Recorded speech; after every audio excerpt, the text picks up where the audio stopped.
everyone. I'd like to take this opportunity today to review a very special knife. And what makes this knife so special is that it's a purpose-built fighting knife, specifically designed by a practitioner of Russian Systema for use to complement the figure-8 style striking motions used in Systema. The knife is manufactured by Tops. It is known as the backbite knife, and what we see here is this one's been through the works, guys. The last 3 days I've been mangling a little bit, but it's a very, so forgive the sand and the mud and the water on it. It's a very unique shape, as you'll see.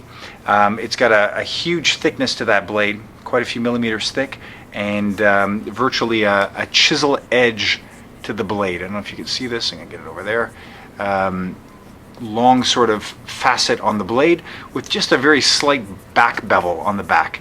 The intent with this knife, as it is created, is that it is intended to provide this arched cutting surface for forward motion, so that you do have this unparalleled sort of snag and hooking action. A much softer variation of a karambit, but something very similar.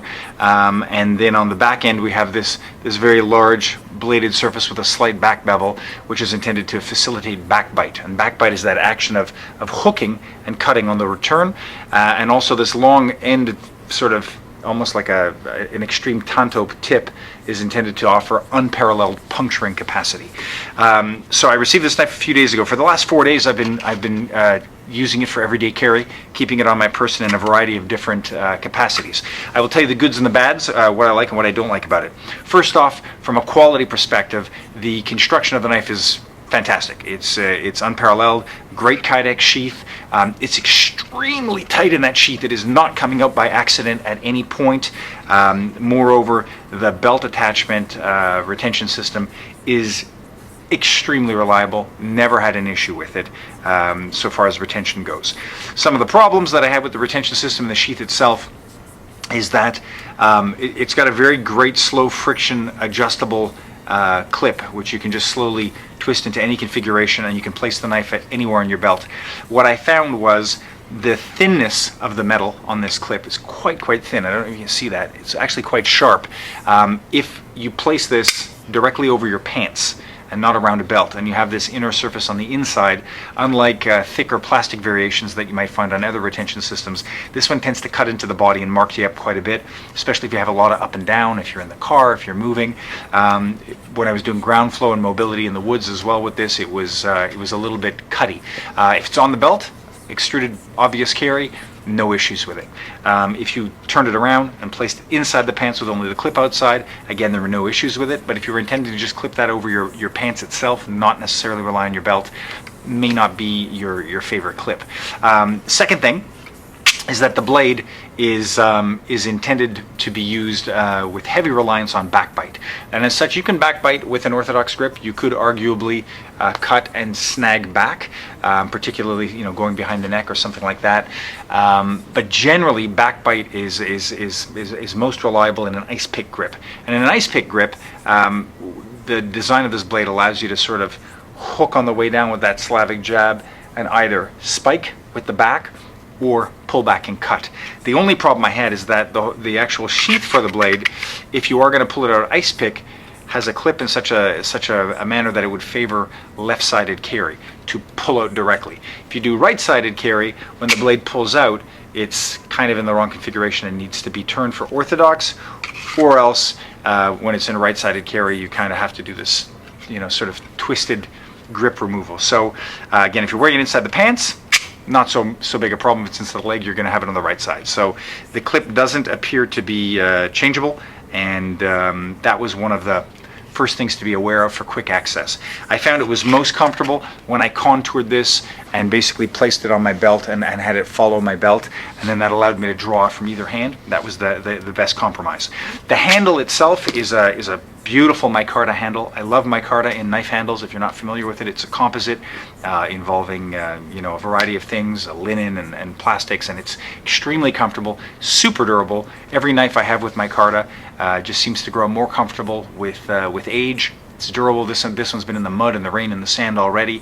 The shape itself is a little bit problematic for me. I find in ice pick grip, I felt that the top was a little bit too sudden. I would have liked to have some kind of an overhang over the index finger, like a fluting or even a retention ring, particularly when I was going very, very hard, for example, against trees and things like this with the blade. I found there was a real desire to slip. It has this little notch where it could be used orthodox, but to be honest, using this in an orthodox grip was not at all efficient, I found, because this large diagonal surface here to hit with this portion of the curve right here, and you lose an inch and a half of length on it. So for ice pick grip, I didn't find the handle so comfortable. For orthodox, it was very comfortable. It even has this little notch for the thumb, but the blade itself didn't lend itself to as much of a orthodox grip. Now, anytime you have that kind of a chiseled blade or a slight bevel on the back, like a wood chisel, the intent is that the back is supposed to be flush with the surface. For example, if I was carving wood, and this provides a superior ramping. So the argument for that cut is that there's less friction on one side than the other, and you get a deeper cut. That being said, if you think of a chisel, chisels are meant to be used with the blade up, and therefore if I would use it blade down, it would be much less efficient. So many people argue that these blades are not as good for different handedness. Now, I am a lefty by preference with a blade. I did use it with the left and the right extensively. I'm pretty much ambidextrous with knives. I did feel a slight need to torque the hand a little bit one way or the other. In a right-handed grip, when you slice downward, it just naturally drives in and feeds. With a left-handed grip, there was a slight toggling. It was easily compensated for, and if you are a lefty, it's something you're used to in every aspect of your life. What I've done is I've run this through a gamut of tests. The first one was the puncture test, because the argument was that this long fluted edge, even though it's not sharpened on one end, would create sort of a snowplow effect and create very, very deep punctures. The first things I compared them on were water jugs, sealed water jugs, and then I have a duct tape sandbag with about 20 layers of duct tape, high density sandbag that I use just for light puncturing, just to see. I compared it just as a basis for puncturing only with a Spartan double-edged dagger, which is the king of piercing, and a SOC P Special Operations Program push dagger, which is only bladed at the very tip and is really intended only to create space with piercing. Neither of these knives have anything close to the hooking and slicing capacity.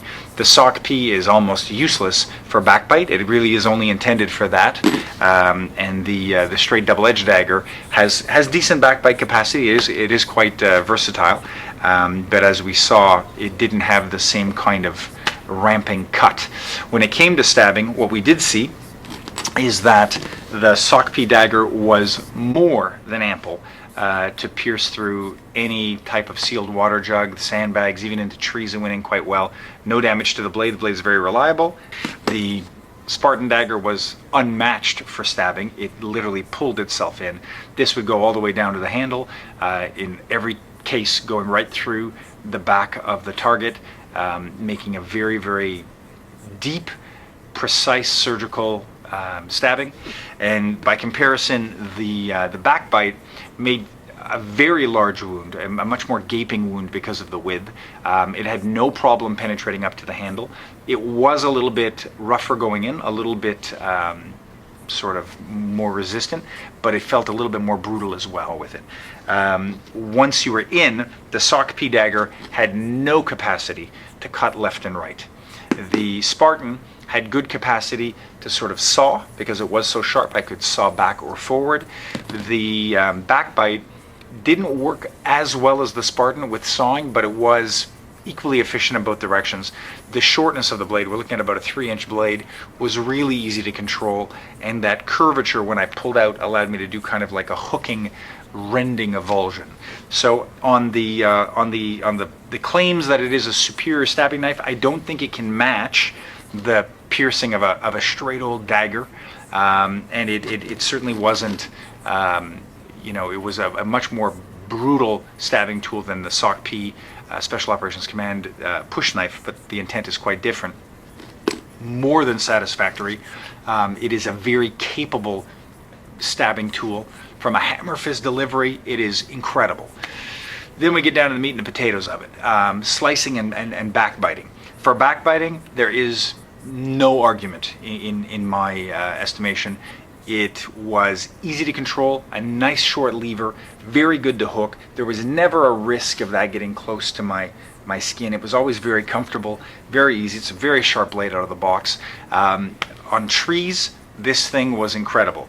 Using the Spartan on the tree, there's no damage to it, but because of the length of the lever, it did feel like it wanted to really push back in, and it required a little bit more muscle to keep strong against a resistant target. So something armored or something quite heavy and durable, I think the Spartan would be far superior for stabbing, for deep punctures, great for straight old slicing and surgical fencing, but for backbiting, it has function, but I don't think it matches this.